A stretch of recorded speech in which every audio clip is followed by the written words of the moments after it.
Welcome to Telling the Tale. I'm your host, Mitchell Farley Wolf, and I'm here with co-host Dustin Jackson. Woo! That's me! Guess what, Mitchell? What's up? I'm wearing my podcasting shirt today. What's on it? LeChuck. It's a shirt I got for Christmas. It's a big picture of LeChuck's face, and it says, LeChuck's traditionally crafted grog. Yeah, it's neat. Yeah, that's good. I figured, you know what? I might as well wear that one for the Telltale podcast. You know, our sister podcast, which is something I've decided in the moment and haven't checked with them about, The Conversation, just put out shirts for themselves, and there are now new Conversation shirts. There are. Do you think we should do Telling the Tale shirts? Oh, sorry, what does the rumor say? Oh, I was just going to say, rumor has it that some of those shirts might have some of my designs in the future. I think they might even in the present. Wow, that's even better. The future comes fast. Yeah. Do you think we should do Telling the Tale shirts? If so, what should be on them?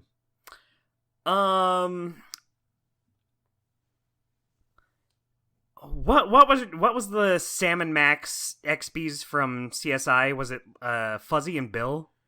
Fuzzy and yeah. That'd be pretty Fuzzy good. And Bill. Well, no, I don't know if we can do that. There's still copyrighted characters, I guess. Telltale would still... Are they? I mean, yeah, I guess Maybe. I guess just by nature of it being a video game. Who owns the copyright on that, though? It was published by Ubisoft, developed by Telltale, based on a Telltale parody idea, and then it was licensed for the CSI brand, which is itself probably owned by like 5 different people. That's true. We could probably do it. Yeah, no one would know who Yeah, owns they would it. be like, well, which one of us is going to go after them for it? I don't know. We should put out a shirt that just says Marty Party. It's all CSI jokes that like defines our time with Telltale. It's so funny that CSI, bottom of the barrel for Telltale on this show so far, but like it's the one I go to for merch ideas. Yeah, I wonder if all those things though are just like, that would be good for a Telltale shirt, but a Telling the Tale shirt, it would have to be us in some way. Oh, that's true. Something we did. We didn't come up with Fuzzy and Bill.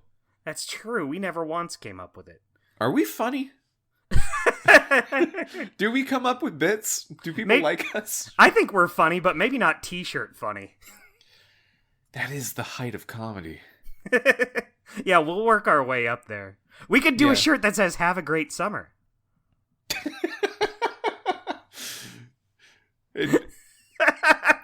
And everyone would get it. They'd say, "Oh, nice Telling the Tale reference." You know, I think the have a great time or be really nice and then die era of the podcast, the be really nice and then die era of the podcast was probably the shortest era of the podcast compared to have a great summer, which has legs on it that can run for miles, buddy. But still, I think maybe that would be the shirt. that would end up being like the be nice and then die. Yeah. Well, yeah, the good thing about that one is no one else has ever said it. I think that's probably true.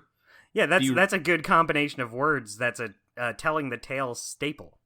Be really nice and then die. And then we can have a design of some various underloved by the public but overloved by us Telltale characters saying it in our distinctive off-brand humor. Those would sell like hotcakes. They'd fly off the shelves. Yeah, they would sell like hotcakes, which is to say, in a bundle of a lot of them at once and then not anymore. Which is how hotcakes sell. That is true. Perfect analogy I did. Yeah, because I'd probably have to buy the excess units. You can't see this right now? Just be in the attic for a while. You can't see this right now, but I'm patting myself on the back. Cool. Good energy to start. We're going to be talking about, believe it or not t-shirts today. The t-shirt episode is coming. Uh, but today we're actually supposed to be focused on Minecraft Story Mode Season 1, Episode 2, Assembly Required, which, frankly, could have been the name of any Minecraft episode. Assembly Required, that's just the whole deal about it. When you think about it, any Telltale episode has some assembly required. Well, the episodes themselves were built exactly. by developers. Yeah. Great point, Dustin. I just thought I'd throw that one out there. Released originally on October 13th, 2015, directed by Jason Latino. We've seen his name pop up a lot in these... I don't think The Walking Dead, actually, but like a lot of the kind of this Walking era. Dead-like games. Yeah, this We've era seen of Jason Latino Telltale. a lot. Yeah, he's a common director of these episodes, and I wonder what his style is, because it's getting harder and harder to look at these names. Let me just finish the list of names I've got here. Written by Joshua Rubin, Eric Sturp, and Timothy Williams, and designed by Joe Ching, Michael McCormick, Stephen McManus, and Grady Standard. Okay. What I was going to say before was, it's getting harder and harder to look at these names and find any kind of creative through line. I think we used to be able to do it a little bit more. Especially in the pre-Walking Dead era. Mm-hmm. When different games can be more different from each other. Now they are converging into one gameplay style. They're pretty similar. It's hard to get a personal touch in them. Yeah, I'm going to be continuing to write down... I'll just be writing down all the director, writer, and designers for every episode we do, just to make sure that we have some semblance of keeping it kosher and making sure that we're crediting the right people. Yeah. But at the same time, I'm getting less and less out of it in terms of understanding more about the game. Same. Yeah. I would love to talk to Jason Latino and just ask him, just pick his brain a little bit. Yeah, because ask him what his style is. Yeah, because I don't want to sell these writers and directors short or anything, but it does kind of start to mesh together. Yeah. And I can imagine that, like, there are games and projects that I have my name on in the credits out there that if people looked at them and they then looked at the design of the game and tried to say, okay, Mitchell Wolf, what's his style of gameplay design? And then looked at that, they would probably not get anything that's actually useful in understanding my gameplay design. Like, a lot of the time, you're just sort of building the game that needs to exist. Yeah. And you're part of a bigger machine that all comes together to make a product. Yeah, not to say that their design fingerprints aren't on it. They absolutely are.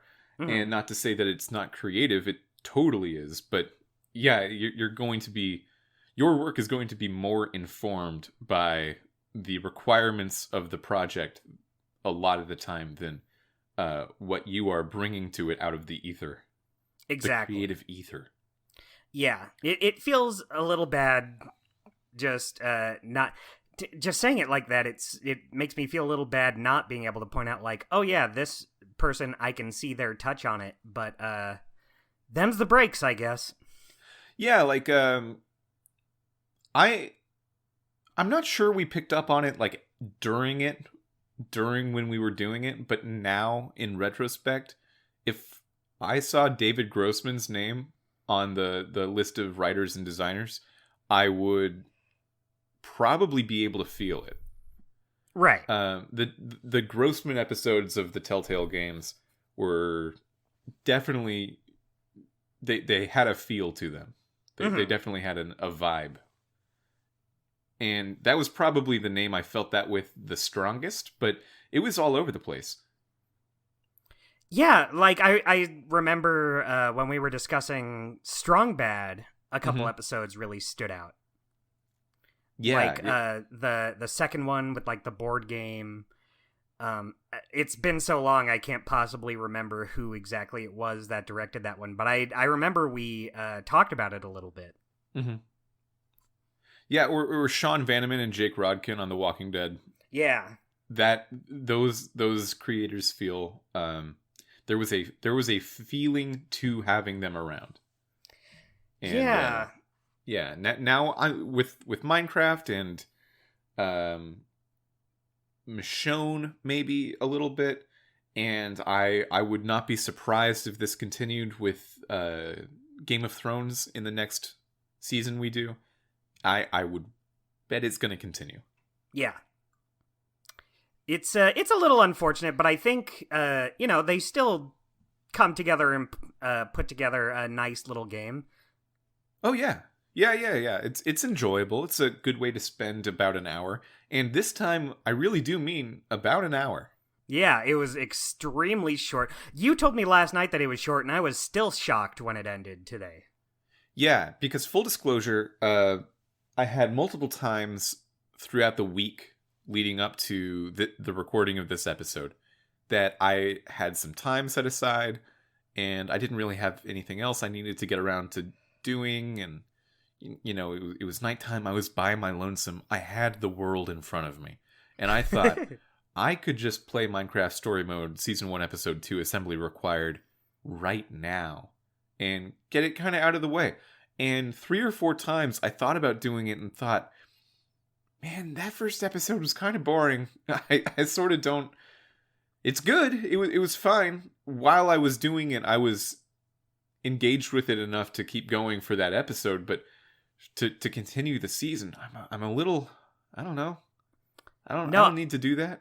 I'm right there with you, because the first episode, it's competently made. It's not like I had a bad, awful time, but it's just not super interesting, and I don't know if that really improves with this one, but at least it's not as long. The first episode was pretty long, or at least it felt pretty long. It felt like it kept going.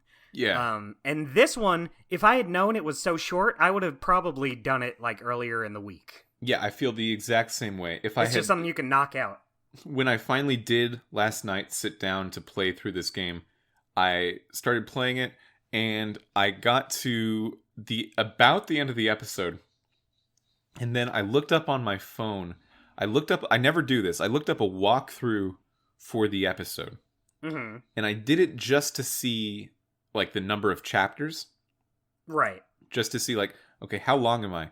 And I realized, oh, I am actually 2 minutes from credits. If I didn't look it up, I would have just immediately have finished it in that moment. Well, you know what? I can't blame you, because I would not have guessed it was so short. No, and when it ends, it doesn't feel like it's about to end too. It just sort of peters out. It just stops. Yeah, so let's talk about something I'm a little disappointed by. Okay, that's a good thing to start with. Well, it's about us, not about the game. Oh, even better. Yeah. Put on your responsibility hat, because I feel like we have a bit of a responsibility to the audience, to the developers of these games, even if they've never listened to an episode of our show. We've done this show to preserve discussion of these games that are in the process of kind of petering out of public consciousness. Mm-hmm. Therefore, we should be able to talk about the whole of an episode, and I don't think that we are this week, because at the end of the last episode, we had a choice to go either with Olivia to search out Ellegaard, who was the member of the Order of the Stone, who was the brilliant engineer who did a bunch of stuff with Redstone, and she's the brains of the operation. Right. Or go with Axel to find Magnus, who they call a rogue, but is not really a rogue by most standards, RPG fantasy standards. It's more like a demolitions expert. Yeah, a demolitions expert, which is not a D&D class on its own, but it's kind of something. Yeah, he's into the TNT. It's something that works in this world better than rogue, I would say. Yeah, he's the brawn. He brings a lot of just firepower and you know, if this were a bit more adult, he would be the guns guy. He would have a whole armory full of bazookas, etc. He would be the guy in Tales from the Borderlands with all of the guns.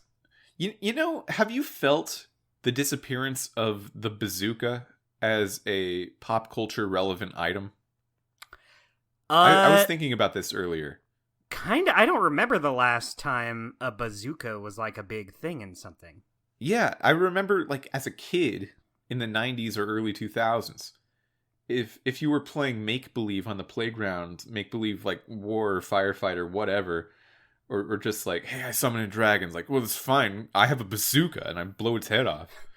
I win. Yeah, I feel like bazooka was top of mind at the time. And when's the last time anyone's talked about a bazooka? The last time for me, and, you know, this isn't the last time it was ever relevant, but I think the last big time it came up for me is the Conker's Bad Fur Day multiplayer. The bazooka's just like the go-to, and still is. Like anytime. Okay, that was 22 years ago.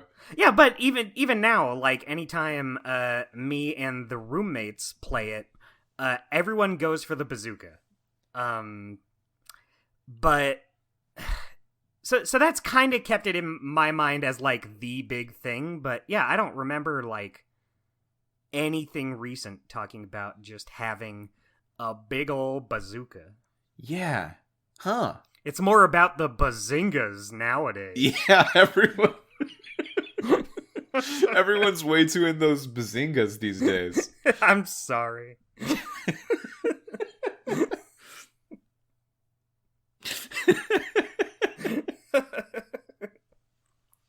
Yeah, no one's talking about mortar shells, and everyone's talking about young Sheldon. Whoa, you did one too. I did one too. That's great. So, because we both chose to go with Eligard, is the point I was making 1,000 years ago. The entire opening, like half of the episode, is different. Yeah, unfortunately, we went the same path and just... I didn't even look up what happens with Axel. I probably should have so we could discuss it, but... yeah, I didn't either. I didn't. Yeah. I just also didn't. The thing with that is that, like, I re-listened to our podcast from last week. Mm-hmm. Something I am loath to do, but I do it occasionally. Just to keep up with what we actually said, because I forget about it as soon as we say it. And I think that both of us had the prediction that what we were choosing was which one to do first. Yeah, I assumed that we were going to be doing both. Turns out that's not the case. No, we're not choosing which one to do first at all, actually. We're just choosing which one to do, and then the character is going to kind of just do the other one on their own. Yeah.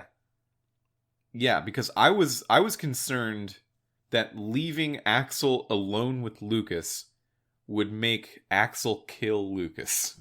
I thought that they were going to not be friends at all because Axel was mad at Lucas a lot. Yeah, and leaving them together would be bad. It actually could not be farther from the truth. They were very productive because Lucas really fortifies your fort that you have going on. And then Axel goes and just gets... what's his name? I forgot his name already.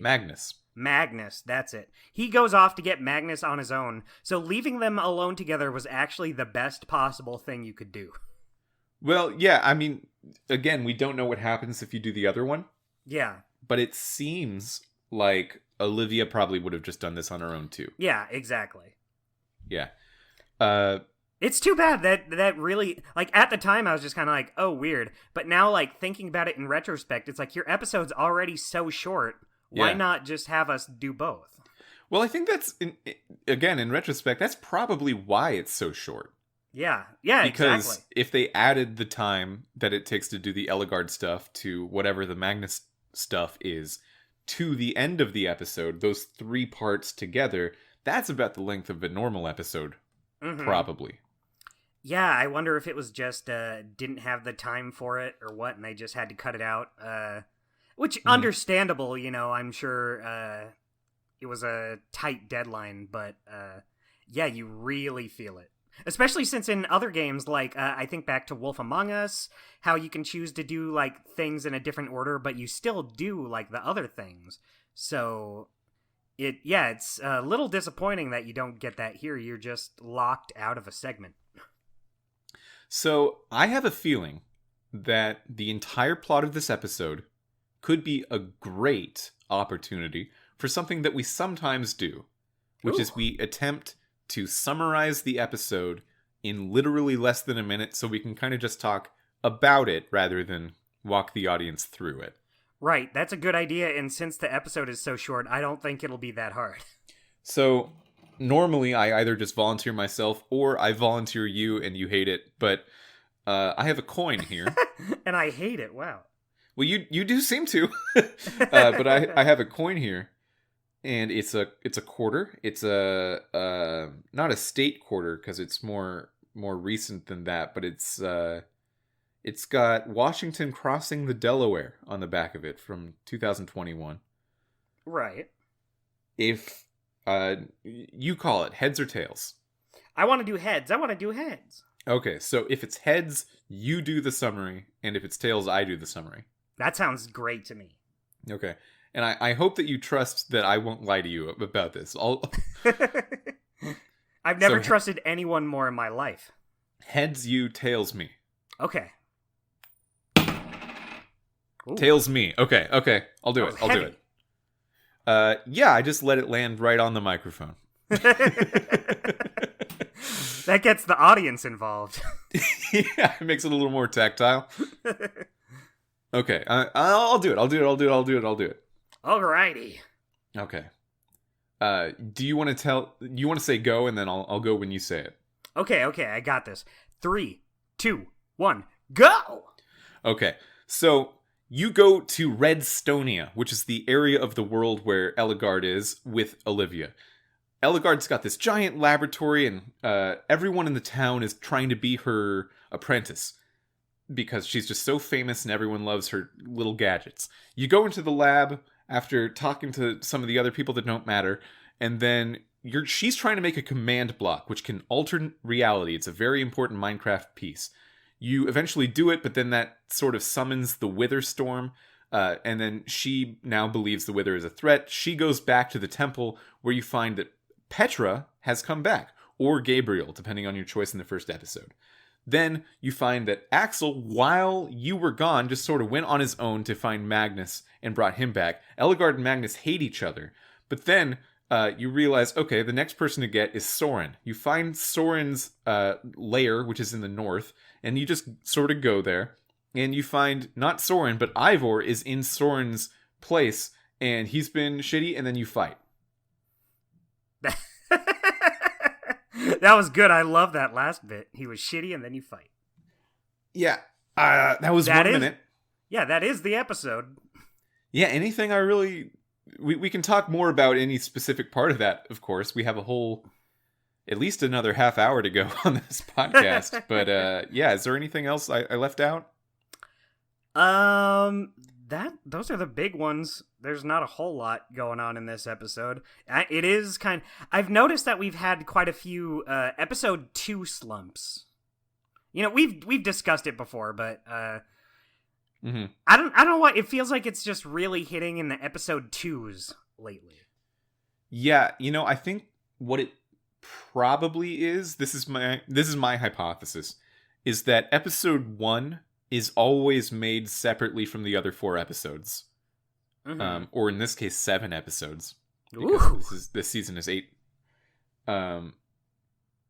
Because it's like a pilot, right? You make that episode to make sure you know what you want the tone of your season to be.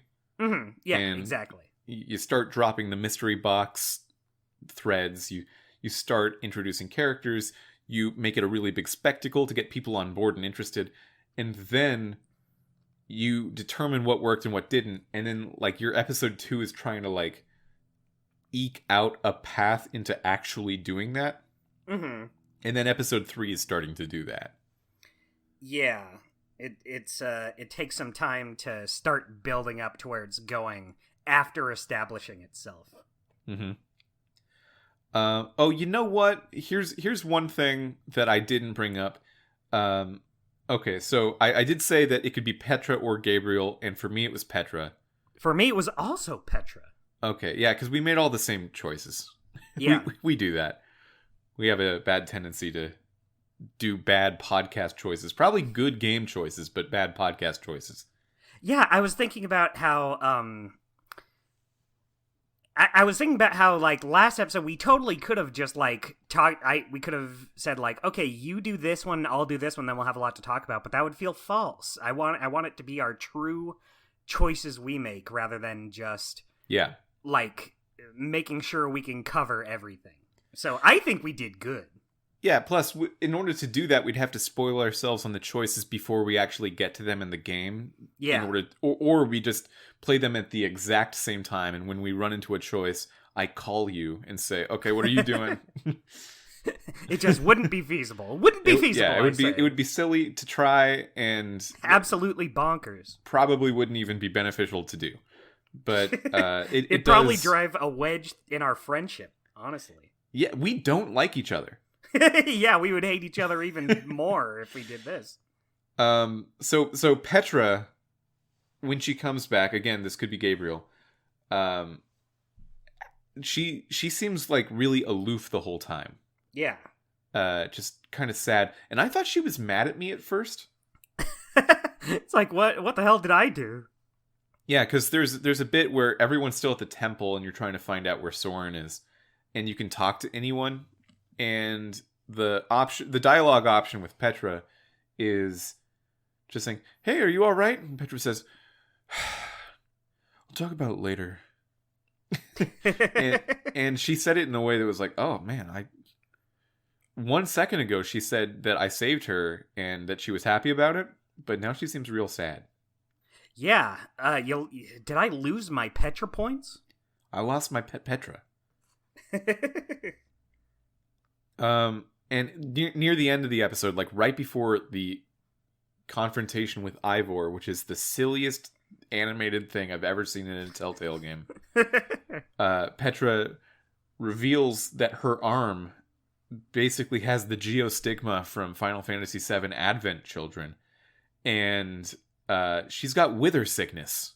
Oh, not wither sickness. Yeah, she says, "You got me away from the wither, but maybe not fast enough," because I don't really know what's implied to have happened here. Like on the tractor beam up, maybe she got it. I don't know. Mm-hmm. But yeah, she's got wither sickness in her body, and right.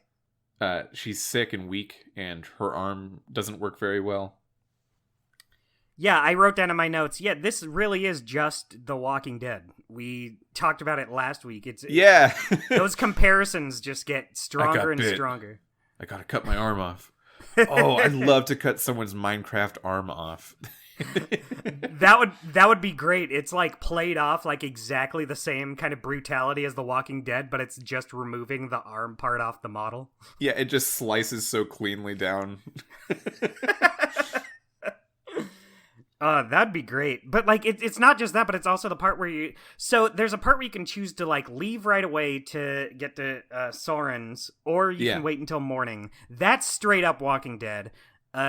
Which one did you choose? I chose to leave right away. Same. And that's just exactly, like, you have the zombies just out that you fight. It's just The Walking Dead. Yeah, I will say I thought about that one a bit. But yeah, eventually it made more sense. I have to get there now. Yeah, before Ivor does anything stupid. Yeah, it's weird because they talk about like, oh no, we need to go now to get away from the Wither Storm, and I'm just like, well, I thought we should go now because Ivor's like already like almost there. Like, yeah, we're already behind him. If we want to get there before him, we probably can't even, but we should still like go now. Yeah, and that was another. It's presented to you in a very Walking Dead way as well, because it's Ellegaard's idea to... Is it Ellegaard's idea to go now? and then Magnus is to wait until morning. Yeah, exactly. Which seems like it should be reversed, because she's the more like cautious, thinky kind of one, and Magnus is just gonna go and barrel down everything. Yeah, that's true. You know what? Magnus was being a fucker. He's being a real Magnus is shitty. Yeah, both is a mean guy.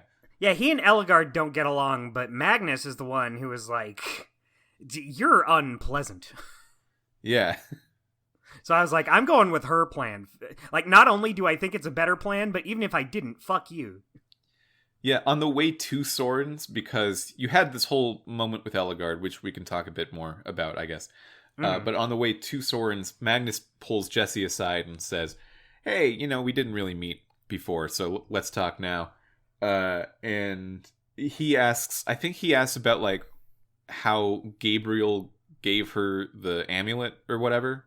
Mm-hmm. And how Gabriel has trusted Jesse to restore the Order of the Stone, and how that makes her pretty important. I say her for me, because my Jesse is a girl.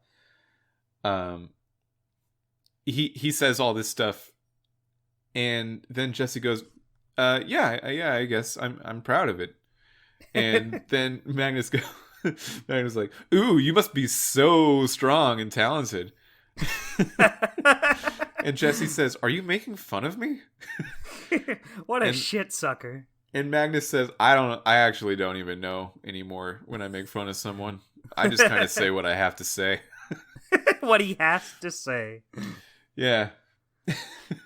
you know, something I will say, Jesse not really doing it for me as a protagonist. I mean, we talked about how the characters in general just aren't like the most interesting people, but Jesse really does feel like, okay, we just need to have a blank slate. Like, even the choices you make with Jesse just feel like so... Mm-hmm. I don't know, he has a lot of either, I'm gonna say this person's right, or I'm gonna say this other person's right, or I'm gonna say, hey, stop fighting. Yeah. Jesse's just kind of flavorless, and I guess it makes sense. But like we talk about how Lee is such a good protagonist despite being able to choose what he says or does, because I feel like no matter what choice you make with him, he has like a strong reaction that you can get character out of. Jesse is just kind of like always vanilla and in the middle. Yeah, there's like two kinds of adventure game protagonists. There's the one who's really just going to stick their whole ass out there, and that determines how you engage with the world. Yeah. And that's a Wallace for sure. That's like a Max from Sam and Max, even Sam from Sam and Max, really. Mm-hmm. And then there's the kind that allow you to interpret or to place your interpretation of what you should be or what the world is around you onto an avatar in the space. And that's a little more like Lee from The Walking Dead Season 1 or even Clementine from Season 2. But it's in those cases, Lee still has like a life that happened before you control the character. Yeah, exactly. And like Clementine like too. Lee can do anything you want Lee to do, but it's your decisions are going to be informed by who you think Lee is. Where when Jesse does whatever you want Jesse to do, Jesse doesn't have any kind of backstory. Jesse doesn't have anything that I think she should be. I think about Jesse and I'm like, how would you describe this protagonist's personality? And I'm just like, I don't know. Yeah. Because like the whole thing from the first episode was how they were sort of an Order of the Stone fan person. Mm-hmm. They were just really enamored with the whole idea, especially Gabriel. And now that we're dealing with other members of the Order of the Stone, that doesn't even really come across anymore. Yeah, like I think about Jesse, and there's nothing that Jesse like really wants other than just progressing the story and saving the world. Like, but that's what everyone wants. That's what all the characters want to do. So, at least with like Olivia in this episode, I get that she's like a big fangirl of Eligard, and she fucking blows it in front of her. I do think Olivia had more. She made a better impression this episode than last episode. But yeah, just not getting anything with Jesse over here. Yeah, I kind of like that every like main party member has an Order of the Stone member that they idolize, but yeah. I think maybe the realization at the end of this season is, these old guys are kind of just old guys, and we, in our idolization of them and what they were all about, kind of became even more of what they were than they actually were. Yeah. Like, if Olivia turns out to be a better engineer than Eligard, I would not be surprised. Magnus already seems outclassed by Axel. Like, right now. Yeah, I already like Axel way more than Magnus. And they say Magnus is the explosives expert. He hasn't done anything in this episode to prove it to me. But we didn't go get him. Maybe he does in the other story. But I personally have yet to see it. So, another thing that we've neglected to bring up, and I failed to remember in my 1-minute transcription of what happens, is that the reason they need Soren, in addition to the fact that he's just another member of the Order of the Stone, is because Soren was working on Super TNT. Right. And they think that Super TNT, being something that is more explosive than TNT, would be more likely to be able to take down the Wither than any of their other options. Yeah, what's interesting about that to me is, so Magnus is the guy all about the explosives, but now Soren has the better explosives. So what are you doing here, Magnus? What do you have to contribute to the group? Yeah, well, I mean, you could even take that to Eligard and say, like, okay, you're the one about, like, science and construction and lab work, but then Soren is doing the thing that we actually need. So yeah, why did I even bring either of you guys? Yeah, like, Gabriel doesn't have to be around and isn't for us because of our choices. Eligard and Magnus just seem to not be doing anything. Like, their areas of expertise are co-opted by this person who we haven't met Soren by the end of this episode yet. We have not seen them. I don't remember what they said Soren. I think I wrote it down in my notes. Hang on, I'm going to check my notes. Okay. What's his deal? What's his angle? Okay, so they call him the architect. Yeah, the warrior, the engineer, the rogue, and the architect. That's too close to what Eligard is. Yeah. That's weird. And now he's using his architect skills to make what Magnus makes. Yeah, I wonder if maybe they should have called him the, like, alchemist or something. Given him a more spooky tone, because his place is spooky. Yeah, his place is very spooky. And it would have helped him stand out among these other guys. I didn't even think about all this when we were playing, but now I'm just like, what were they thinking with these characters? Yeah, because giving, like, a group of 4 party members different roles is something that's been done since the beginning of the time. Beginning of the time? That's not how you say that beginning phrase. of the time. Since the beginning of the time, that's just like a really easy trope to pull off. That's Ninja Turtles, right? That's Final Fantasy 15. That's Sex and the City. That's true. Yeah, are you more an Optimus Prime or a Samantha? Like, it's a very easy thing to kind of get yourself into the idea of there's 4 of these things, and they're gonna act in these different ways, and one is good with machines and one's cool but rude.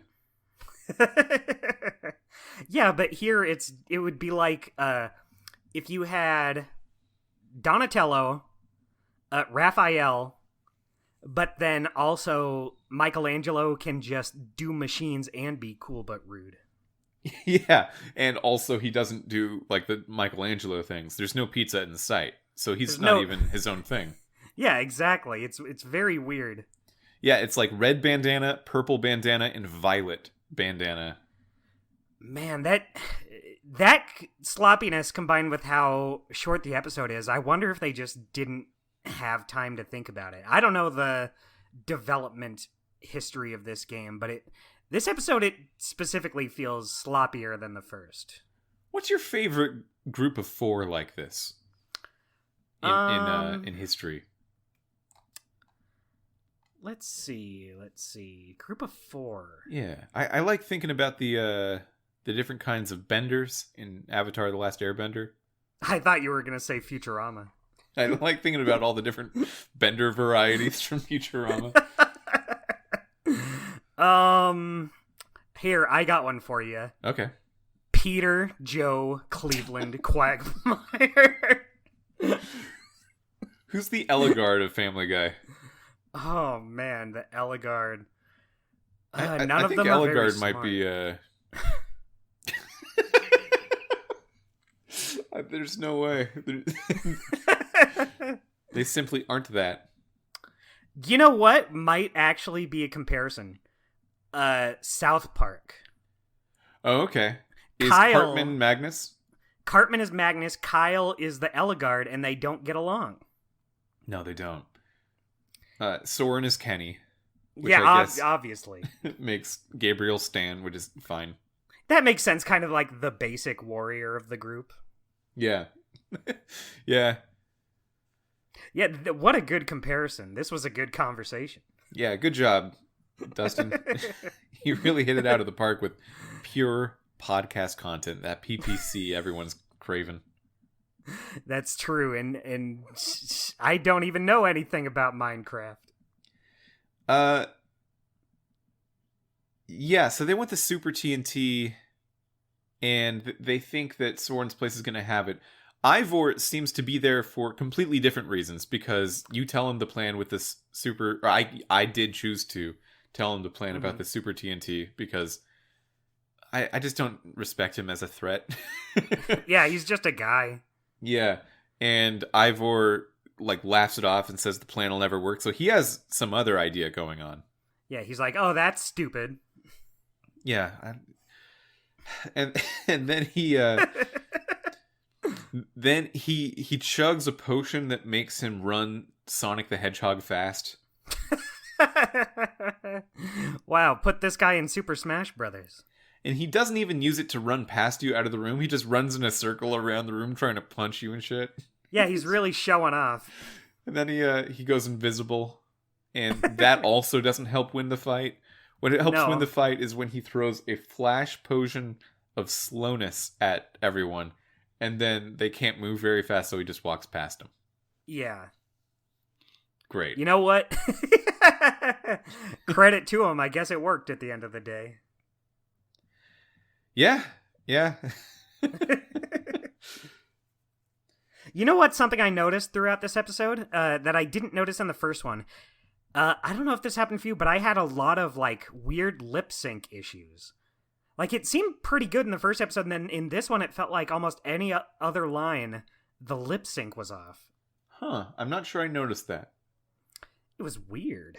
It was strange. It was a strange occurrence. Yeah, I don't know. Cool. Okay, so I guess the only other part of the episode that we haven't talked about is the Eligard courting. Yeah, bit. You know what? This is kind of weird too, because it feels like it's a big festival thing, but yeah, there's not much focus on it, which I guess is fine because we already had the convention in the first episode. I can't see it being that different from it. But it also seems like this should be a big deal. They're trying to find Eligard's protege, so everyone's building new inventions around. But that's not really. We just say, "Oh, fuck that! We just got to get in." Yeah, I can't tell if they're trying to find. I can't tell if Eligard put out a call I need a new apprentice, or if everyone's just sort of hoping that maybe she needs a new apprentice, and they're all trying to just stunt in front of her with their new machines. Yeah, I guess that's what it comes down to is it doesn't really need any more focus than it got, but I do feel like what exactly was happening could have been more clear. to Everyone's set the stage. machines are so good. Yeah, I wonder if we're gonna have the same favorite one. Well, there's one that is the cow launcher. That's a good one. And is that your favorite? That's not my favorite. No, it's not mine either. But they say, "Hey, you want to launch a cow, or maybe you want to launch your pig?" And Jesse asks, "Well, is it safe?" And the person says, "Oh, I've never known a cow to not enjoy this." That's a good line. You know what? I think this episode had some... It wasn't like a laugh riot, but I had a few lines where I was chuckling. Oh, yeah. I mean, this particular place with all the Redstonia building competition, the impromptu building competition, there's some good machines here. So I did launch Ruben into space and then found him, and he was upset, but he didn't do anything at all. Yeah, he's a pig. Yeah. He should have been a cow for this one, I guess, to really get everything they needed out of it. Yeah, it would have been perfectly on theme for the moment. So there's a disco guy. Is this your favorite machine? This guy's my favorite. Yeah, this guy's my favorite too. Not only is the machine just like nothing, it's right. It's the bovine lava disco where no one benefits. Yeah. But the guy himself is just like, I think of all the characters in this game so far, he makes the strangest impression. Definitely, and his voice direction is all over the place. Yeah, he reminded me of Professor Frink from The Simpsons. The deal with this area is that you talk to, I guess, like the assistant to Eligard. His name's Calvin, and you try to get up there. You try to talk to Eligard because you need to reunite the Order of the Stone. And Calvin does his job as an assistant and basically says, "Look, I'm not just going to let you up there. That's nothing. I can't just do that." And in order to prevent you from getting up there into her lab, he like removes a redstone repeater from the machine that is required to turn on the stairs to go up to the lab. Right. Calvin has a line that made me laugh. He says, "I mean, I'm no Eligard, but I'm still pretty cool." Yeah, when he asks, well, what do you need Eligard for? Luckily, you have me. I actually wrote down that exact same line. I'm still pretty cool. And he does nothing to help you out. I thought he was going to be like a cool guy and like give us. Well, he said he's cool. I tried to believe him. Yeah, he did nothing to prove that he's cool. Literally just exits the scene. Yeah, so he takes the repeater. So in order to turn the machine back on, you need a repeater. And I think you can steal it from like a bunch of different machines. I can't tell, but I ended up stealing it from the disco guy. Yeah, so I was looking at the choices on the Wikipedia. It turns out you can just craft your own, which makes sense because you're able to find like supplies for it. But I ended up just stealing the disco guys, mainly because I couldn't find anything else. So I thought the game was kind of railroading me to do it. I thought like, oh, this is the solution. It's just the first place I checked out, and it ended up being correct. Yeah, so I managed to get some of the resources needed to build it. So I thought that you could, but I thought I looked everywhere and it didn't seem like I could get anything else. So I just said, all right, well, I'll just take this. Mm-hmm. It was so obvious what they were doing because you have to pit the schoolboy across from him against him. They hate each other. They hate each other in such a stupid way. If you talk to the disco guy first, he goes, "Now, don't go talking to that schoolboy. He's never had an idea in his life that was original to him." Like, he hates him just because he thinks he's not very creative. That's the idea. Well, I think the implication is he thinks he's stealing his ideas. So which is wild because they're not doing the same thing. Yeah, they're doing something completely different. He's like, "You must have got that idea from my bovine disco." Yeah, the bovine disco puts lava near cows. That is pretty good. Yeah, and then no one else is going to have that. The schoolboy's machine is like a big jello-y, like, golem. He made a big golem out of Jello, I guess. I don't even know what it does. Well, it was sure moving around. Yeah, it was jostling. It looked like maybe it could walk. Yeah, both of these inventions are probably about as useful as one another. I think nothing could be as useless as the bovine disco. I guess that's true, yeah. But boy, is it more... that one's my favorite. I still prefer that one. Yeah. So if you put them against each other, they can like argue with each other, and then you can steal the repeater off the side of the bovine disco. And when you do that, the lava immediately floods into where the cows are, killing them instantly. Oh, man. And then the disco guy gets on his knees and says, "Oh no, my machine, something's burning the cows." Oh, my cows. Yeah, I wrote exactly that down. I actually wrote what I did sometimes when I was lightly studying how to speak Mandarin a little bit, which is just like the up, down, through, or like curve of a syllable, because he said it in such a weird way. Oh no, my machine, something's burning the cows. No need for a second take on that one. No, we got it in one. Perfect. It could not be more perfect. I also like, so Jesse asks if he can do anything to help, and he says, "Well, that's mighty groovy of you to offer." in a way where, like, it feels like, what is your theme, mister? Yeah, like I get that you're going for disco, but maybe there was a disagreement of like what that means.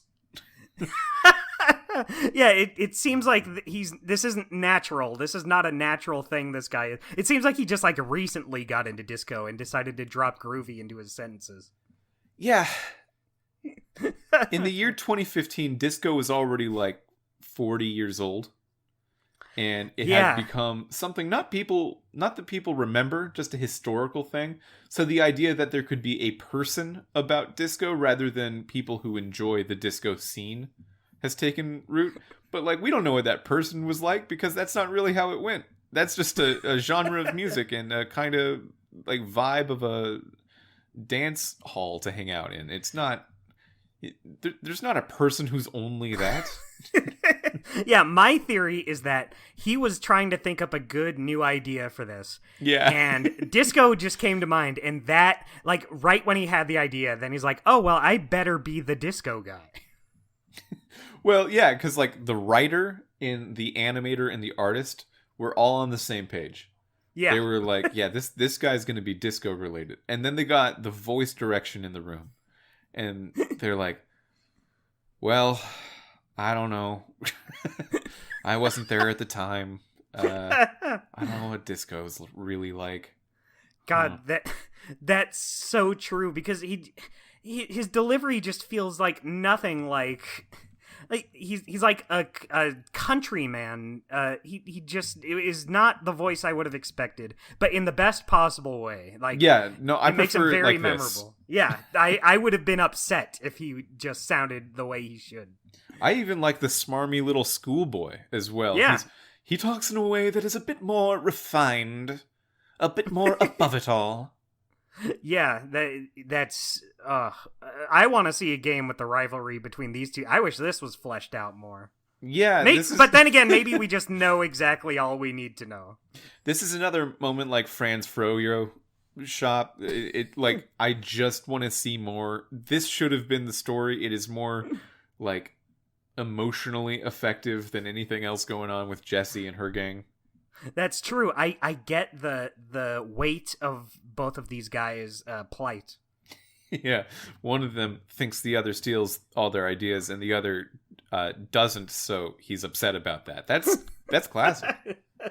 It's a tale as old as time. Yeah, that's Disney right there. Everyone loves that. Oh no, my machine! Something's burning the cows. So Eligard is voiced by Grey DeLisle. Yeah, I think now she goes by Gray Griffin after she was married, but most people know her. I think like in all like on Twitter and stuff, she goes by Gray Delisle Griffin. Okay. Yeah, I guess take your pick. I looked it up because I saw Gray Griffin in the credits to this, and I think her name is Gray Delisle Griffin, and then sometimes she's credited as still as Gray Delisle, and sometimes she's credited as Gray Griffin. I don't know, but that person. Gray. It's confusing, but you know who you're talking about. I was like having a time trying to figure out who this person was before credits rolled. That's interesting because I knew who she was from her very first syllable. Yeah, because as soon as she started talking, I was like, "Oh, I know this person's voice a lot. I definitely know this person's voice. She's in a lot of stuff, and also very distinctive. It's not like, I mean, she is doing a voice for this. It's not her normal speaking voice, but it's like probably one of the voices she's done in other things too. Yeah, it's in her character range.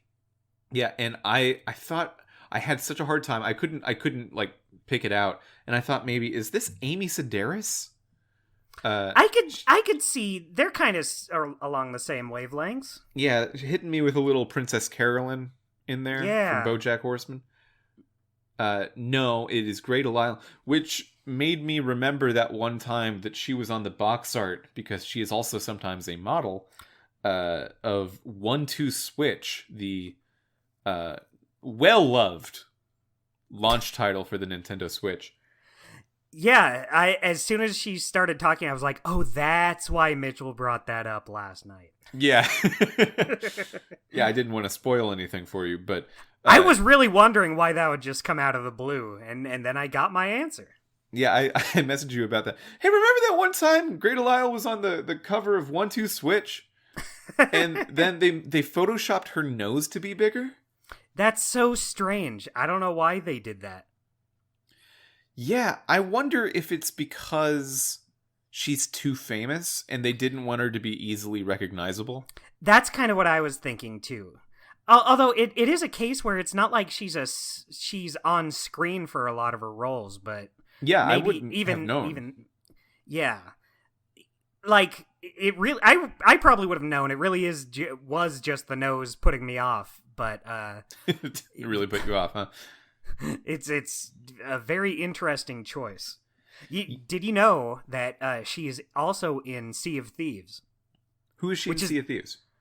So she plays the redheaded pirate in the Pirates of the Caribbean campaign because they just used archival audio from the ride. Oh, okay. But I think it's like new. It's not from like the original ride. They just like not that long ago changed, like added her character in. And so that's like new audio for an old ride that's being repurposed for a rare game. She might not even have known that she's in Sea of Thieves before it happened. Yeah, that's true. That's always weird that when you do assets like that, like voice assets or art assets that aren't owned by you anymore, you can just end up in things. That's interesting. Yeah, it's... I wonder how I feel about it, because on one hand, like, it's not like they did new recordings for, like, any kid. Like, they just used audio from the ride, not just her, but, like, everyone in that ride. Just because that's what they were going for. It was supposed to be recreating the ride. So I thought it was cool hearing her in it, like, especially in a Rare game. You don't hear, like, voice actors outside of Rare in a lot of those. Sea of Thieves has some other ones, too. Oh yeah, definitely. But it still is like weird to hear someone that you've heard in so many other things. Yeah. This is getting so far away from Minecraft, but I thought it was cool. This game does have some voice actory people in it. We've talked about like Billy West is the narrator. I forgot if we brought that up. We probably did. I think we did. Yeah, I think you did. But even now, even 2 episodes in, it's still weird hearing a lot of these people in a Telltale game. I'm just not used to it. I mean, Patton Oswalt. Yeah, Patton Oswalt. They do sometimes, like, Roger Jackson is, like, a voice actor guy who's in, like, tons of Telltale stuff. He's like one of Yep. their regulars. But just the fact that it's happening with multiple characters here, I'm like, whoa, I didn't expect to hear that person I hear and everything. I wonder what it is with Roger Jackson and the other, like, Nicky Rapp, just the common Telltale voice cast people. Yeah, I wonder if it's just the people at Telltale, like, liking them, just thinking, oh yeah, you know what, they'd be great for this role. Yeah, Nicky Rapp is one. Clementine's voice actor, who is not coming to mind right now, she's characters all the time. Yeah. Melissa Hutchison, I think her name is. Yeah. They're good voice actors, so it makes sense. Yeah, but I wonder if it's like some sort of agency contract, or if it has to do with, like, I don't know if they're union or non-union, but maybe that would help make it the choice easier. Yeah. I'm not sure that's so, because a lot of these voice actors we're getting here are definitely union. I know. Yeah, especially these great. bigger names. Yeah, so it's interesting. I don't know how any of that shit works, the union stuff. I wonder if just the casting director at Telltale, like any other person, they're gonna know some people personally, and then other people they have to, like, really struggle to cast and get and recruit. Yeah, I'll admit, I kind of like having some regular voices, like you just hear them pop up here and there in Telltale, and you can be like, I remember them from other game. Yeah, whether or not it's not to say it is or isn't, but, like, whether or not it's the best casting decision, it does usually produce this like creator cohesiveness around the Telltale games, which I think is really important to have, because with this game in particular, I'm starting to get a sense of what I think a lot of people felt at the time, which is that, I don't know what it's like for the people that are actually working on these, but these games are just happening, aren't they? They're just occurring. They're pumping them out. Yeah, because the alternative is that a real person worked on Minecraft Story Mode, which feels hard to believe somehow. Yeah, well, it's like we were saying, just nothing about it really feels, like, personal. And I don't want to necessarily hold that against it. But it feels more like a Minecraft product. Yeah, it feels like a Minecraft product. It feels like something that can happen when the industry, in quotes, not made of people but made of ideas, gets together with a license and puts the format on the license and puts it into the public. And at no point in describing that did I mention that it actually needs to be made by people, right? It just kind of feels like, these games are just happening. And the fact that this company crumbled, and that there's so many stories about what it was like to actually work there coming out after the fact, that makes that feel weird in retrospect. Like, I should never have thought that this is just happening. I mean, obviously, because no art form is just happening. It needs people to make it. But also, it seemed like it was happening in a way that was non-sustainable and impressive, but probably ill-guided.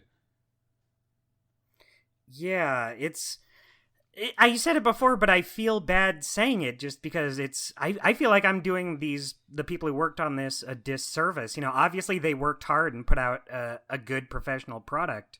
Yeah. But yeah, I also just can't help but have that feeling. Like, it's not like we just did Tales of Monkey Island not that long ago. I could feel the personality in that. I could feel the people there, even if I couldn't, like, necessarily pinpoint what exactly a single person did. It felt like something that was being made by this team. Mm-hmm. And I don't really get that with this, which I don't think I would hold in my opinion. Like, obviously I still enjoy their stuff, like Wolf Among Us, I don't even know what I'm trying to say. I'm not trying to compare that to this. I'm not trying to say Wolf Among Us still felt like, I could feel. It felt like a Telltale game to me, whereas this does not necessarily. And yeah, I do agree. I wonder how that's going to be going forward with things like Game of Thrones or Guardians of the Galaxy. I'm sure they had a pretty tight leash with Guardians of the Galaxy, but maybe not. Maybe we'll see. Well, I think another huge part of it is probably that our base with thinking through what Telltale feels like is born out of Sam & Max and probably also Little Walking Dead. And the more the years go on, we're now in 2015. That's about 10 years after the original season of Sam & Max was in development. So we're really just going forward in time now. Yeah, that's crazy to think about. Time, am I right? Yeah, even if all the same people were at the company, which they weren't, there was churn like any other developer has churn, then those people would be different people by the end of 10 years. Mm-hmm. It's so weird thinking about how this is 10 years after Sam & Max Season 1, and it feels like the biggest leap in the world. Telltale just totally changed the games they put out since then. But then I think about, like, from then to now, like, it hasn't been 10 years, but almost. 8. And 8. And I guess part of it is because Telltale isn't around anymore, but I'm not feeling... It doesn't feel like as big a passage of time. Yeah, I mean, it never will. The most recent 10 years versus the 20 years ago to 10 years ago, it's always going to feel that way just because of how time goes faster as we get older. That's true. That's very true. Yeah, very sad, very true. Yeah, we'll die someday. Yeah, and I think that what you're saying is right, but also Telltale fell at the end of 2018, which is only 3 years after this, and it's almost, it's like 4.5 years before now. So during that 4.5 years, the Telltale format hasn't changed at all because there's been nothing. Yeah, there's not really much to compare it to. But it's just wild thinking about how this was 10 years after the first game. You're throwing me like, wow. Well, I think that really, like, The Walking Dead was an innovation on the point-and-click adventure series. It is born out of what Sam & Max was doing, in a way. Yeah. And I think that the adventure genre has continued to innovate after that point, because I think Firewatch and things like Firewatch were innovations on the Walking Dead series. Right. And then What Remains of Edith Finch, I think, is a hugely innovative take on, like, that kind of thing, too. So there's been huge leaps in this area. What Remains of Edith Finch is probably my favorite. Ooh. Maybe I don't even know if you'd call it adventure game in the sense of from the lineage of point and click adventures. Right. But it kind of is, and it is my favorite of them if it counts. I'll have to play it sometime. I've never touched that game, but I've heard the name. Yeah, Dustin, I think you'd like it. There's a lot of cool control stuff in that game. Ooh. Not to say that I think of you as the controls guy. Yeah, I know you like controls. Minecraft Story Mode Season 1 Episode 2 Assembly required, though. I guess we're just having a tough time talking about it because it's just so short. It's so short, not a whole lot happens in it. It's not like nothing happens in it, but yeah, it is just kind of... It does remind me of, like, Tales from the Borderlands Episode 2, even New Tales from the Borderlands Episode 2, where it's just them starting their journey. What happened in New Tales Episode 2? They were, like, in the cave. They were, like, underground. Oh, yeah, that episode sucked. That episode was so bad. And this is better than that. I don't want to... I don't want to compare it in terms of quality, but, like, it feels like these second episodes of these last few games we've played, not counting Michonne, since that's a mini-series and can't really do the same thing. Mm-hmm. It feels like they're hitting similar notes where it's them just getting started on the journey. It's not like the most exciting stuff is happening. I don't want to say it's the low point since we still have so many episodes left to go. Sure. But yeah, they have similar energies. Yeah, it reminded me a little bit of like Walking Dead season 2 episode 4, where like it's really just a pivot episode to get us in a new place and get us thinking about characters like Petra with her sickness and Ivor with his bullshit, and Soren, like we're now approaching Soren as an interesting character.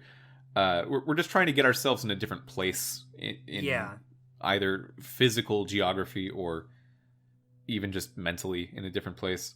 We're trying to get this show on the road.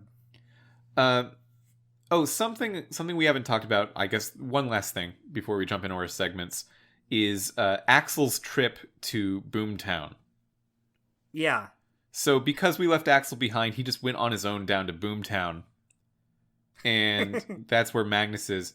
And he was apparently, this is only communicated to you via dialogue, he was involved in a duel of strength and trial by combat, and he like won, and he became the king of Magnus's kingdom. Axel is now canonically the king of Boomtown. You know what? I like that we didn't get to see any of this. It makes it so much funnier, him becoming king, and you don't even get to see it. Yeah, and Magnus kind of alludes to the mechanics of that. He's saying like, yeah, it was a big spectacle, really emotional moment. There were pyrotechnics. You should have been there. Like, you had to be there in order to get it. Anyway. So, like, trying to make you feel bad about picking one thing over the other thing. So I don't want to make any, like, definitive statements since I didn't see what happened there. But it strikes me as we made the right choice, because I kind of feel like if we just heard what happened with Olivia, it wouldn't have been as funny as this. And who knows, maybe it would have, but maybe it's just because we saw exactly what happened. Yeah. I can't imagine Olivia, like, coming back and having Olivia with Eligard and her just being like, oh yeah, you know, we really hit it off. I'm her protege now. Jesse just probably would have been like, oh yeah, that's cool, neat. But Axel becoming a king and you didn't get to see any of it. Yeah. I think we're better off not having seen any of it. Do you think we'll ever go to Boomtown? Do you think we missed our chance? I think we missed our chance. Like, if I were to guess, I would say that's not going to be important going forward. But who knows? Maybe it will be. And then we'll get to see Axel's loyal subjects. Yeah, because they talk about Redstonia being pretty much gone after you leave because of the Wither attacks. Mm-hmm. So I guess if you went to Boomtown, it would probably be gone. Oh man, that disco guy was so worried about his cows. He didn't know bigger things were coming. Yeah, it did kill the cows in front of you. I felt like that was a little extreme. Yeah, well, it's his own. Maybe he should have invented better. Yeah, the schoolboy in his criticism of the disco guy, the schoolboy says, you know, I think his machine, like everything he does is just torturing cows. I don't really get it. I don't get it. Like it's something he's trying to figure out. Yeah, it's like simultaneously being disgusted with Disco Guy and also giving him the benefit of the doubt of like, well, is he going for something? Is he trying something here? I probably just don't understand. Yeah, this might be beyond me, but it still sucks. Yeah, but then as soon as you take the repeater out, the lava flows in and kills his cows. That's on you, but that's an engineering mistake. Yeah, if that's just a circuit that should never be opened or closed, just make it a circuit that should never be opened or closed. That's not what a repeater's for. That's on you, bud. Yeah, lava didn't even have to be involved in the first place. Yeah, huh. Interesting to think about. Yeah, so Boomtown, I assume, is still there.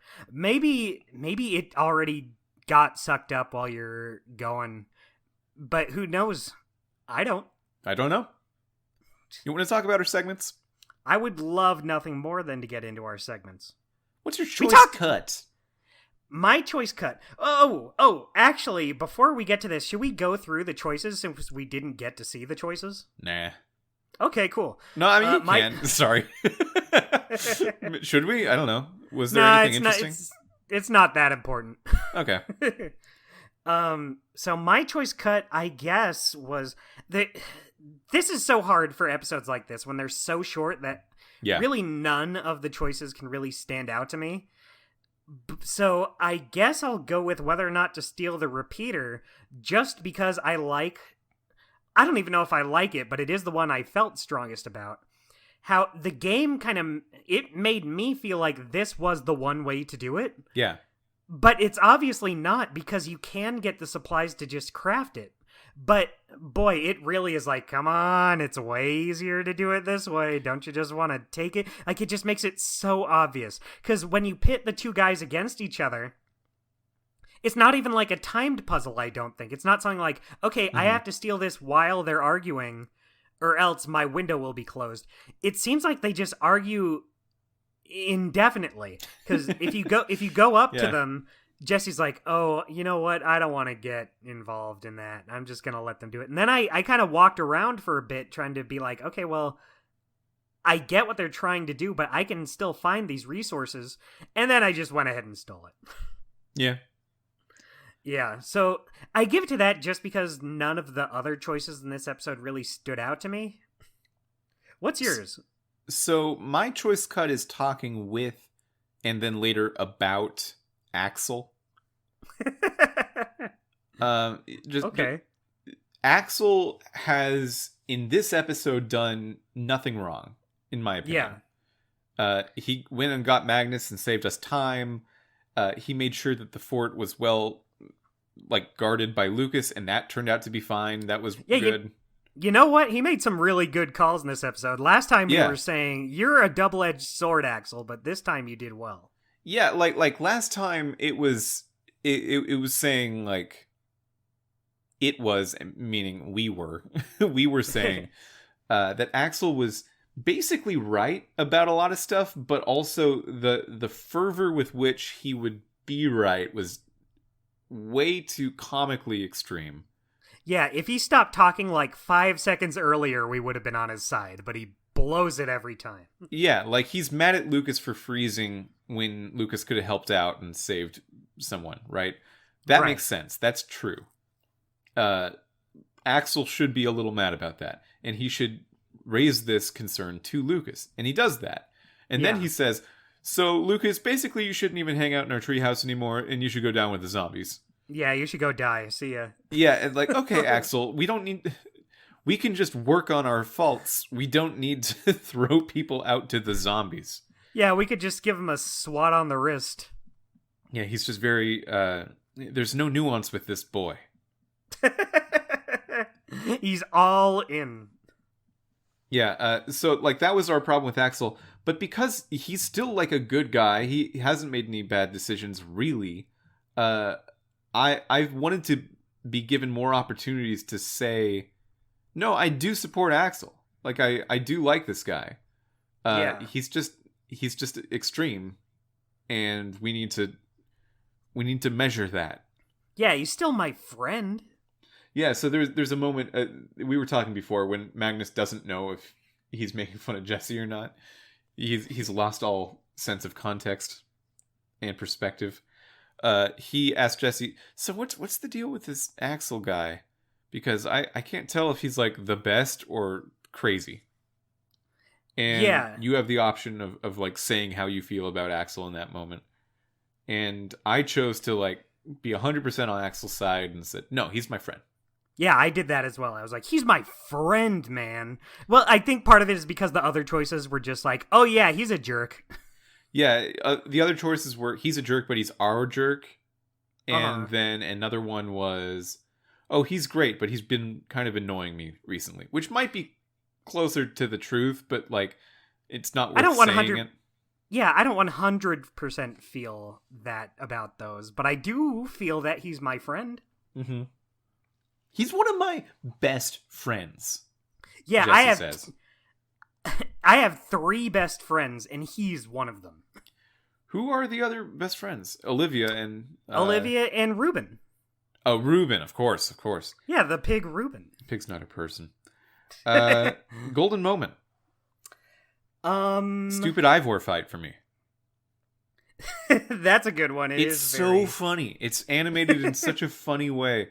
It's like it's the same kind of vibe as when Yoda fights Dooku in Attack of the Clones. It's like, oh, they really wanted to make this serious, and they wanted to give Yoda some like respect. You've never seen Yoda fight before, but there's just no way to animate it in a way that's not very funny. Yeah. Do you remember the commercials that would say Yoda man? No. They would say what were they for? That movie, because Yoda was fighting and he would say Yoda man. He wouldn't say it. The commercials. The commercials for the movie would say that? Yeah. I don't remember that. No. That's...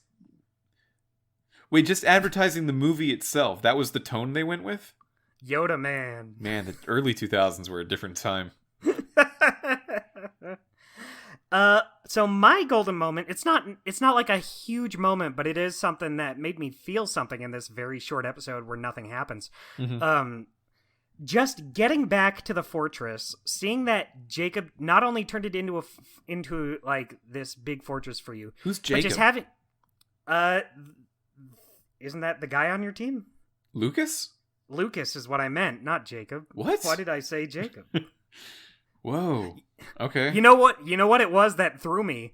The K in the name. Because Lucas, I've never seen it spelled with a K, but it is here. Is it? Yeah, it's spelled Lukas. Okay. But Jacob I'm used is to it not spelled with a K, though. Yeah, both are spelt with C's. But I was thinking, oh, it's Jacob because Jacob has a C, but here it's spelt with a K. I forgot that it's Lucas. What a walk. To be fair, he's not in the episode a whole lot. I barely remembered most of these characters' names going into this episode. I remember them now, but going in, I was like, oh, I'm glad I saved my notes from last week. All right. But just seeing like a team coming together, I kind of like the idea of just like, okay, we have like actually a big group of people, and not everyone gets along, but like it's not bad. It seemed like just people like Petra comes back. Then, you have your two new people that you and Axel each got. It's a team that's really starting to come together, and I don't know, I just kind of like that feeling. I like that feeling of building a team to set things right. Do you think Gabriel would have wither sickness the same way that Petra does? I think so. I think it would be something... That seems like too big a plot point to not be there if you had Gabriel. Like, if Gabriel just shows up and he's like, yes, I'm totally fine, everything's great, thank you for asking. Yeah. Yeah, but I mean he's like more world worthy, or not, that's not a word. Worldly. Yes, worldly. Thank you. He's more worldly, and he might just have a higher constitution for that kind of thing and know how to deal with it more. Yeah. So that would be cool if that changed. It really strikes me as something that would be the same either way, but it's possible. I do agree with everything you just said, that it would make sense that he, like, even if he has the wither sickness, he would at least like be more confident in it. He'd be like, yes, don't worry about it, it'll be fine. Something I wanted to ask you about is, do you get the sense that there is anything romantic going on with Jesse and any of the other characters, like that they're hinting at maybe a future relationship or something? I get a little tension from Jesse and Petra. Okay. Just a little bit, just a little something, a little spark. That's definitely happening in my game as well, with girl Jesse. That's still happening, but I definitely feel it more. And I wonder if there's any actual difference here, or just subtleties in the voice acting, or nothing at all. And maybe we're just bringing our, our own biases into these. I definitely feel it more with Lucas and Jesse. Interesting. Yeah, I didn't really get that with Lucas and Jesse, but I also don't think they interacted. At least they didn't interact much in this episode. They do a little bit, but yeah, I didn't really get anything. Even in the first episode, to me, it felt more like Jesse sees Lucas as a jerk, and Lucas is they're showing us that no, Lucas is actually totally fine. He's not an asshole like the guys in his group. He's just kind of like, hey, I'm just trying to help out and be cool with this group. Well, with that in mind, my weekly guy is the disco guy. Yeah, mine is also the disco guy. It was no contest. Yeah, it's one of those episodes. It's just a good guy. Yeah, sorry, he comes and he goes, but boy does he leave an impression. And we were discussing him for so long, the logistics of his device. His rivalry with Schoolboy. His name being Disco Guy. It's great. I love this guy. Yeah, I love him too. I love him a lot. I don't think we'll be seeing more of him, but I would love to be wrong. I was hoping that Eligard or Magnus could rise to the occasion of being a new favorite character. Didn't really happen. Yeah, because they're important parts of the story, but they're just immediately sent backstage by Soren. Yeah, and their their personality is their role. Yeah. Eligard's whole personality is scientist, engineer, and Magnus's whole personality is explosives. That's his whole deal. They don't seem to have I'm an engineer, and also I feel this way about the world. No, you're an engineer. That's your deal. Yeah. And yeah. That's it. Just stay in your lane. Stay in your lane. You don't need to do other things. This is a game for children. Please. They will get confused if people are two things. So they can't be more than one thing. So that's the episode. Yeah, I feel like we talked for longer than we played the episode. Yes, definitely true. I didn't think we could talk this long about it, but good job on us. We killed it. Yeah, I mean, this is probably in the bottom, fifth of episodes we've played for this podcast. Yeah, and I don't even think it was, that bad, but there really is just nothing to latch onto. Yeah, it's just one of those things. Yeah, you get them. You get them from time to time. Yeah, are you excited at all to see Soren in the next episode, or are you just kind of playing it to get through? That one? I'm not having an awful time. It's not like I'm dreading going into it, but I'm not excited either. I don't think they could do anything with Soren that would make me be like, holy shit, no way, that's Soren? I think... I don't know. I don't expect to be wowed. Yeah, it's a bummer, because there was a moment... I should have brought this up earlier. There was a moment when you're talking to Calvin, Eligard's assistant person, where it did a zoom in on his face to emphasize something in the conversation, and it just hit me really hard. It's so funny that this game looks like this. It's so funny that they can make a game that looks like this, but it's a story game. Right. I'll give it that.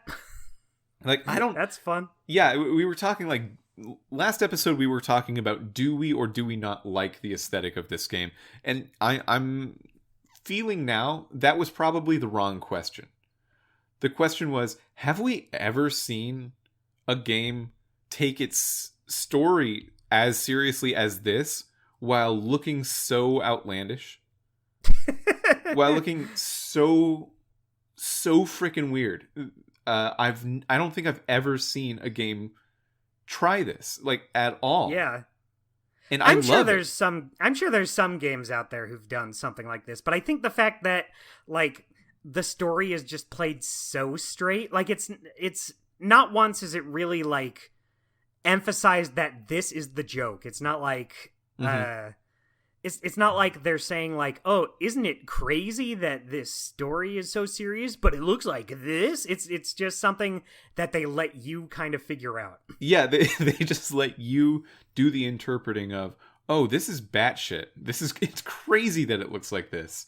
I've thought about this with some other things before. I think it's a case where if you acknowledge it, it ruins it. You need to play it like as straight as possible, and never acknowledge that you're doing it. That's what makes it work. Yeah, I think it's comparable in some ways to like the Lego games. They try to do this whole thing in a like they are telling their own stories, and they're getting to the end of their own stories and feeling that way about it, but they have the Lego aesthetics. But I think those games are more tongue-in-cheek than this. This really is just a story. This is how the world looks and works. Yeah. It just is. And that's... I love that, actually. I'm coming into actually being deeply in love with that, because as games have progressed and gotten larger and gotten more HD and more 4K and more... there's now... You know how I feel about ray tracing. Oh, I know. You definitely do know how I feel about ray tracing. We've talked about it so much. If you're just tuning in, I've never talked to Dustin once about ray tracing. But like the aesthetics of video games in some ways are converging a little bit. You still have variety. You've got variety all over the place. There's like the Nintendo cartoony look, there's the anime look, and there's the more realistic look, but like those three kind of are almost everything. Yeah. And for a game to just go ahead and look like this, it's so funny. And there's nothing else to be said about it. It's so great. I just wish other games that didn't have to be like this is doing this almost in spite of how Minecraft looks. I'd love to see a game that takes this kind of this kind of aesthetic risk for no reason. It's not coming from a different license. It's not coming from a gameplay choice. It's just, this is how it looks. I don't know. You're just gonna have to live with it. You're either gonna get on board or off board right now. Yeah.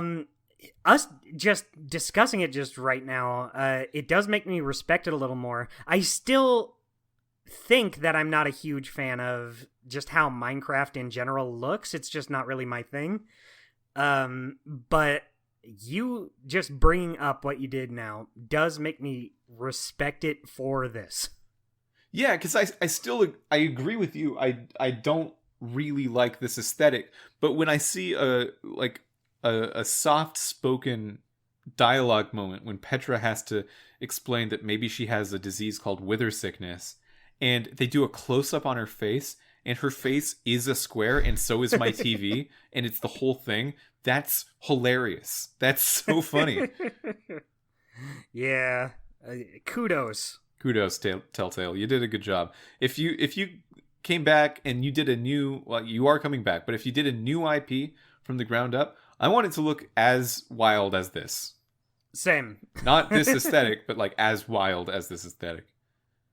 And they should be doing a new IP. I don't know what they're doing coming back with 2 new licenses when like the cost of licensing was a big problem for old Telltale. I don't know what they're doing there.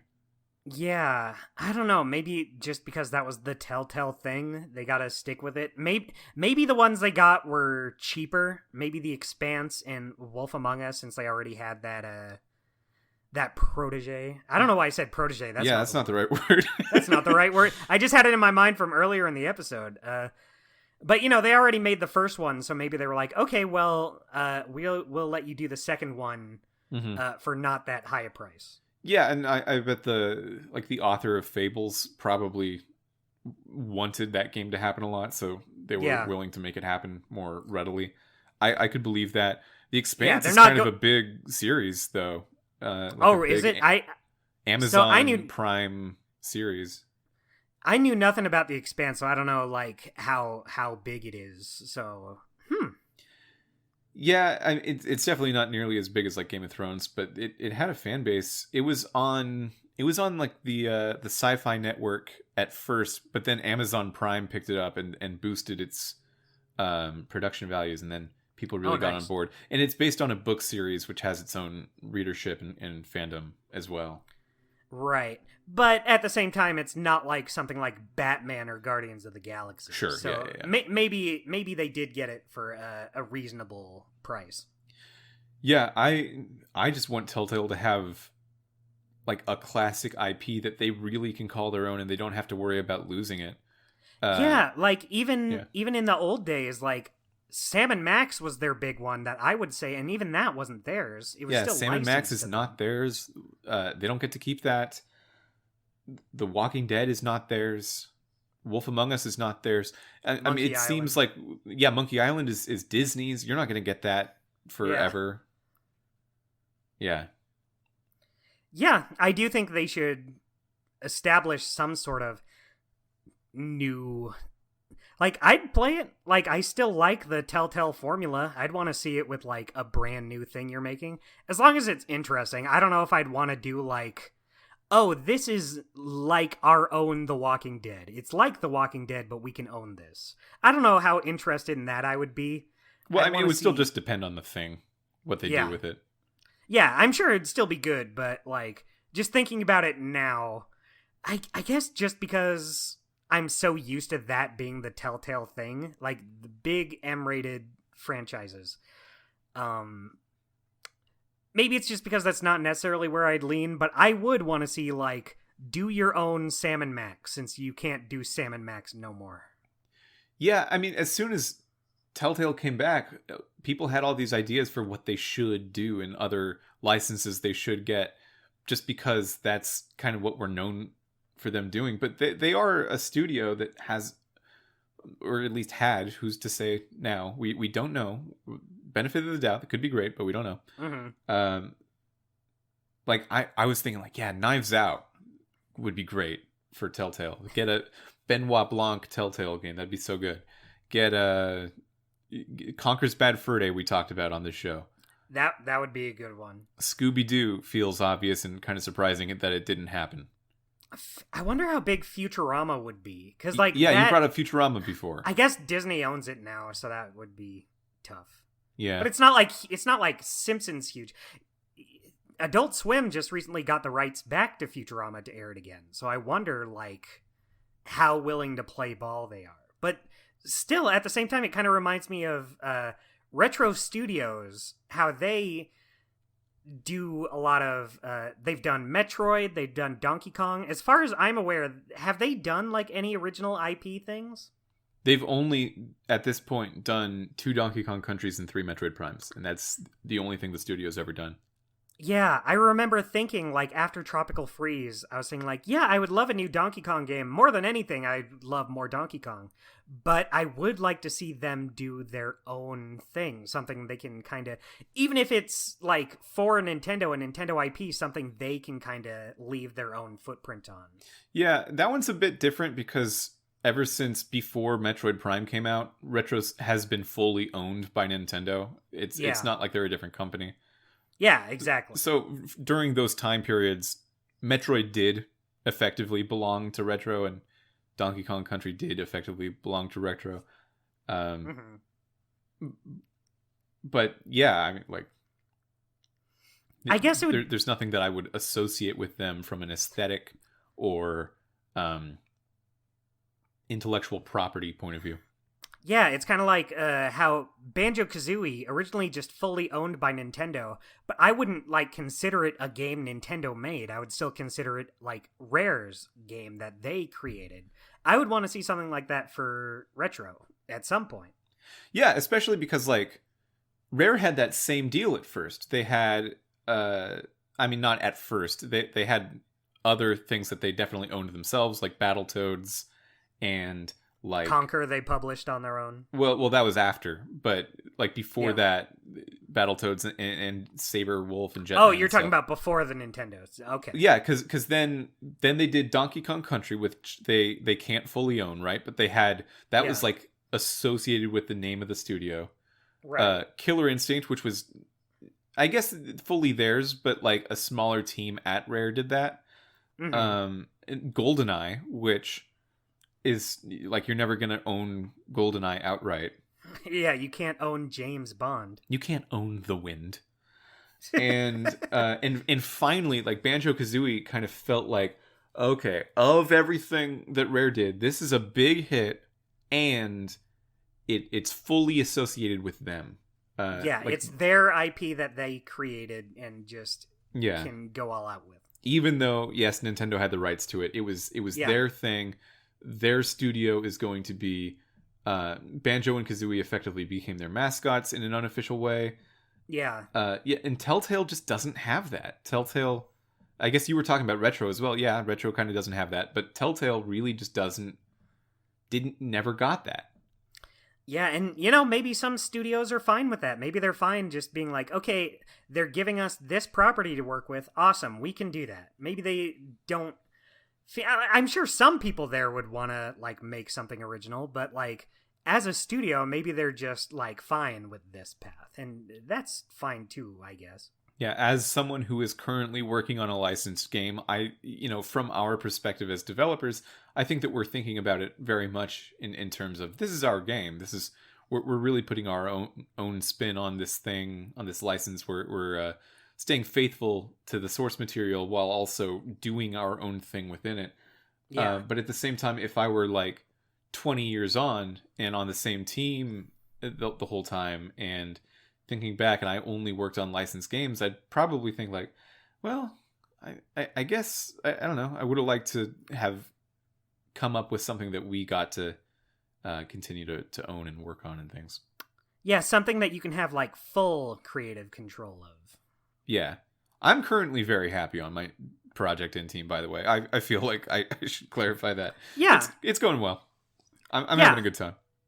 Like, I don't want to say, like, going one way or the other is bad. I just feel like if it were me personally, I would probably get sick of working on, like, nonstop. It's like, if I was where you were, and I'm not, so I can't say, but, like, and I was just, like, working on Star Wars forever, I don't know if I would be satisfied with that.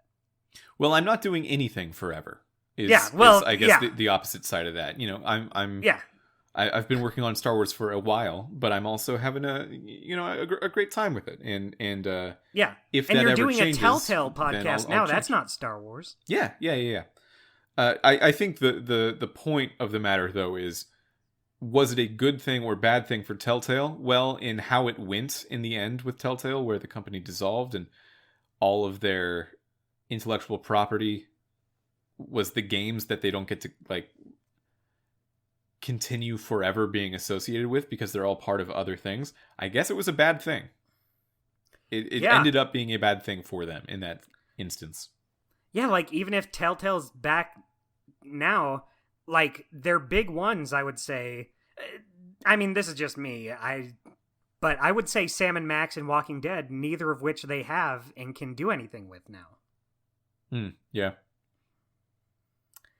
Well, that's been the episode. Join us next week when we talk about Minecraft Story Mode Season 1, Episode 3. And until next time, have a great summer! Have a great summer, you guys!